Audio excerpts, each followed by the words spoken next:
about the time you were there as a historian. I was doing sort of Christian things on radio and stuff, but eventually a local historian, because I got involved in local history and doing oral histories and things, he said to me one time in a pub, he said, mate, when you first came to Berg, you were talking at us, now you're talking with us. Wow. I think that's the shift, isn't it? It is the shift, yeah.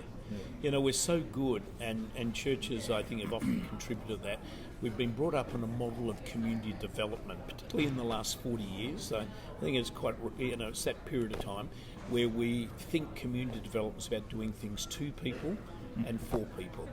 I've learned it's about learning how to do things with people, but even more important, how do you open the spaces and doors of and by the people? And that starts with people identifying what they bring to the table. And can I say, everyone brings a story, everyone brings experiences, everyone cares about something. Doesn't matter if you're seen in the community as the most apathetic person on the earth, you still care about something. And it's about how do we tease that out of people. And I tend to find the way it is about just trying to have a set of questions about that really get people to reflect on what are those experiences in their life that's meant something to them, and what is it they care about. Not my agenda, but what they care about, and how do we then find who else cares about that, and how do we bring that together. And you learn that through, I think, this thing called conversation, which, alongside stories, I think is the oldest tool we have in the toolbox for building. Yeah, that's right. And as a Christian, can I just say, the greatest model we got is kind of like Jesus, who was the ultimate storyteller. And still the world's most effective. Yeah, and we forget just how much of his time was taken up in actually sharing through stories. And I think we need to learn that. Yeah. Probably spent 30 years preparing all that. That's right. Yeah. Peter, can I go back a little bit in your own journey? Like, what brought you to this place? Like, how did you get there to do this? What's called the Bank of Ideas? Can you give us a sketch? Well, look, it's probably been a fascinating story how all that stuff happened. But, probably the starting point is my birth origins is a town called Marble Bar, the hottest town in Australia, up there in the Pilbara. I then, because my parents separated, ended up living with a grandmother in urban Fremantle, but the only way people from where I come from with our limited finances could get to uni or get a degree was to become a teacher. But the one thing that I'd been imbued with when I was at school were two history teachers like you, Paul. I just love history, and so I thought, if I'll do an honours degree in history and so on. So that's what I did. Must be a good man. I do, and then but I was bonded to the Ed Department, and I was the president of the Youth Affairs Council at the time, heavily involved in church youth work and youth work generally. I was employed as a detached youth worker for a local shire as a way I funded myself through uni and whatever. But I managed to offend the Director General of Education at the meeting, and I suddenly found he had me redirected from teaching history and economics to being the sports master at a little country school as far from Perth as he could throw. And it was a little place called Denmark right down on the south coast. And it was the best year of my life. I went there. I ran the local youth club through the local Methodist church there. I coached the Thirds Footy Club. I was the sports master at the school. It was just the most brilliant. But it re-engaged me back in small towns, and I've never left. I've lived in Baling Up. I've lived in the town of York, in the wheat belt, and both those places had farms for 20 and 15 years collectively, and now I'm in a small community out of Perth called Kalamunda, which local Noongar means home in the forest, and it's an old forestry settlement town, Italian fruit growing place. And from there we continue to work primarily. We do a lot of work in cities, but if I've got a choice, give me a small town anytime. I love small town Australia, and I really just have a passion for wanting to see it reinvent itself and be relevant and be a place where our younger people will want to go back to, after they've travelled the world and got that education, they're wanting to settle down, start a business, have babies, why not back in hometown where I come from? And I suppose that's what I'm interested in. How do we, as communities, and how do we as organisations, including churches, reinvent ourselves to make those communities places that people want to be? So small towns, from my experience, the churches are all small, and you've got 6 or 7 different congregations sitting, half a dozen people sitting in big buildings. Do you see them sort of starting to come together and say, listen, we've got to start cooperating more and becoming a visible, effective unit? Oh, without a doubt, and I think we've just seen that in Coonabarabran. Probably one of the best events we've had in a series of 11 days was an event where we invited people from faith communities to come together for a couple of hours to talk about the role of the church and what it can do to contribute to the development of Coonabarabran. And what can it do? And churches are full of assets. They have a history, so there's the story assets they've got. They've often played roles in the community that they and often community people have forgotten about.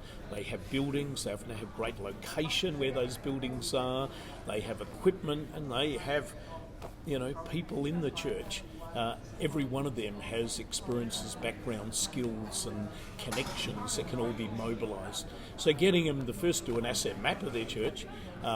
Secondly, beginning to hold hands with other people. I love to refer to myself these days as a Baptangle Presbyterian breathpurgation, in the belief that, we've got to get away from this belief that somehow we're all kind of like separate. I know that's how we bury ourselves in often. The cemetery is often divided up, but I remind people when they get to heaven, it's not going to be like that. We're not going to be divided up into denominational suburbs. And we've got to learn here and now. And it was just great to see people talk about that this week. And it was great to people begin to say, what can we do together? We've all can kind of like contribute, and we all can actually influence. And so I'm a great believer. Small towns do have a council. They do have sporting clubs. They do have, events that go on. And I say, in amongst all that, our set of churches are also an incredible resource that we've got to mobilise. They've got a very strong history of generating social capital. This has been shown sociologically, hasn't it? That churches have a long time been generators of a lot of social capital. Yep. Right? Yeah, and look, I think we've just got to look at our churches with fresh eyes and begin to say, how do we use those things? We've got a tradition of not working together, a bit like a collection of small towns because of sport often see each other as potential rivals. We've got to get over that, and we've got to look at how do we together come together for that. We've got to look at our spaces and our assets with fresh eyes. We tend to often think of our church as a sacred place and therefore can only be used for that. Well, I love to remind people the story of Stephen, and one of the reasons he was stoned was he was saying God does not live in buildings, and he challenged people. And I often say we often kind of like have these amazing assets sitting often on the best intersection in town, and we're not doing anything with them except for a couple of hours on a Sunday. How can we do that? How do we actually begin to engage our young people more creatively, and who is it we've got there that we can actually use, and so on? And I suppose the final thing we've got to challenge churches about is the language, how we communicate that. And like all community building, it's about telling stories, it's about sharing stories. And I think it's about also being proud of what we got. I often use this introductory activity when I'm trying to connect with people and say to people, tell us what you're proud of that no one else in this room will know about. And as you go around the group, people go, I didn't know that. And people feel great that they are actually picking on something out of their experience that they really are proud of, whether it be something they achieved or a closet hobby they've got or something they aspire to do. And you know what? I think often churches are the same. We tend to, want to hide our contributions under a barrel. But, churches have played a significant role in building rural Australia. And we need to kind of be proud of that and share those stories and say, what can we learn from the past? What can we learn? These towns were not built by governments of any level. And yet today, governments run them. These towns were built by people coming together, churches, groups, people forming cooperatives, people creating mutual things. And it can almost guarantee everything that was actually built in those early days were people who also were people of faith, who had a huge contribution in building it. And it's nice to remind people where we've come from and what is it we can contribute. And today, the world's moved on, we need to move on, but we can be encouraged by what we have achieved in the past. Speak, haven't we? We have earned the right to speak. Love that. Peter, finally, if people wanted to find out more about what you do with Bank of Ideas, you've got a website? Yes, if you just Google Bank of Ideas, we managed to coin that name pretty early because we actually bought the old bank in the town. We used to be called Ideas, Initiatives for the Development of Enterprising Action and Strategies. It was the acronym type thing. And then the real estate agent said, "You own a bank now. You should call yourself Bank of Ideas." And I thought that was one of the greatest kind of like gifts that anyone gave me. So we do that. So if you go on that, we've got a whole heap of resources that people can download. We proudly state that we are into copy left, not copyright. And secondly, we have a newsletter that goes out every 2 months. It's full of stories from around the world of what people are doing. It's a free thing, goes out to about 14,000 people now in 104 countries. So yeah, tap in, use it. We're a small piddly little group, but we have fun what we do. You do a big job. Thank you, Pete. Thank you. Great to be back in this part of the world. Yeah. Thank you. And thank you for the way you, all those years ago, Paul, inspired me with what your pioneer efforts down in that place called Burke. It's good. It's fantastic.